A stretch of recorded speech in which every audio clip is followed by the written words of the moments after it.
Merhaba arkadaşlar. YouTube'dan Evimin Çiçekleri kanalıma hoş geldiniz. Nasılsınız? Benim güzel takipçilerim. Bugünleri kalanço çiçeklerimle açılış yaptım.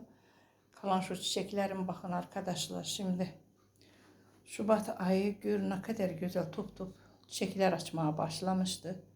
Hepsinin üzerinde çiçeklerimin e, tomurcuk var. Tomurcuk oluşmuş. Her tarafından tomurcuk fışkırır arkadaşlar.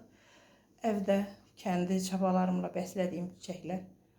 Bakın ne kadar top top çiçekler, tomurcuklar var üzerlerinde. Hepsinde aynı. Hepsini teker teker çekim sizinle paylaşım arkadaşlar. Açanlar da var çiçeklerini.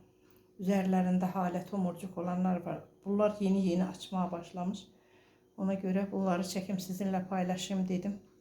Arkadaşlar evde kendi çabalarımla beslediğim çiçekler, toprağı, köy toprağı, başka bir toprağa karışım yapmamışım. Benim güzel takipçilerim. Köy topraklar, biraz da kumlu toprakları bunlar daha çok severler. Kumlu topraklarla minerallı toprakları karıştırsanız arkadaşlar daha güzel bir karışım elde edebilirsiniz. Güzel topraklar elde edebilirsiniz arkadaşlar. Bugünleri videonu çekmeden önce bunların hepsine can suyu uyguladım. Bunlar suyu o kadar sevmezler.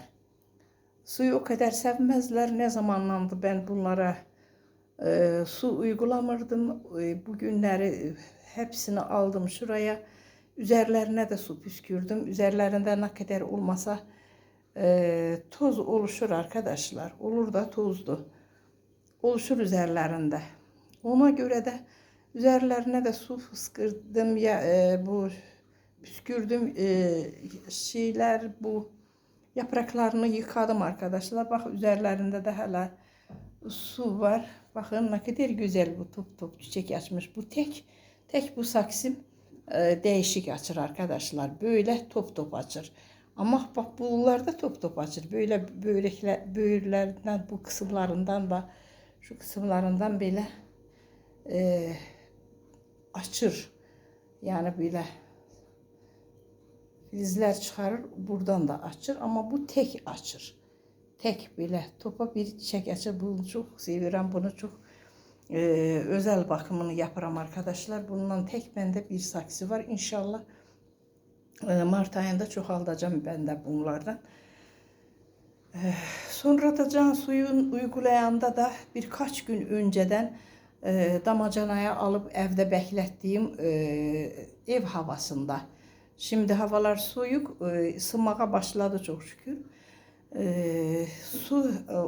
Ev ortamında sakladığım suyu ilik halde biraz çok soğuk olmayan, çok da sıcak olmayan bir su uyguladım bunlara. Sonra da değişik ben bunu bir şeyler vermirəm bunlara elə də değişik. Bak böyle top top tumurcuk açmalarına rağmen gözünüzün önünde zaten görürsünüz. Söyledim zaten topraklarında. Sonra da ben bunlara kür uygulayıram hepsine. Onu da şimdi kışın o kadar kür uygulamıram arkadaşlar ben bunlara.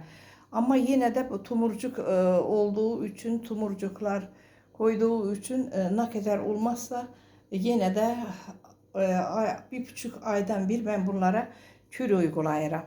Şimdi bunlar çiçek açmış. Bunlara en çok vitaminli kür uygulamamız lazımdır. O vitaminli kürlerden de en çok sevdikleri muz kabukludur. Bir de yumurta kabuklusulardı. Şimdi bu çiçek açma döneminde bu çiçeklere o iki vitamin uygulasanız bunlara daha iyi gelir. En iyi gelen budur. Ama çiçek açtırmaya da iyidir.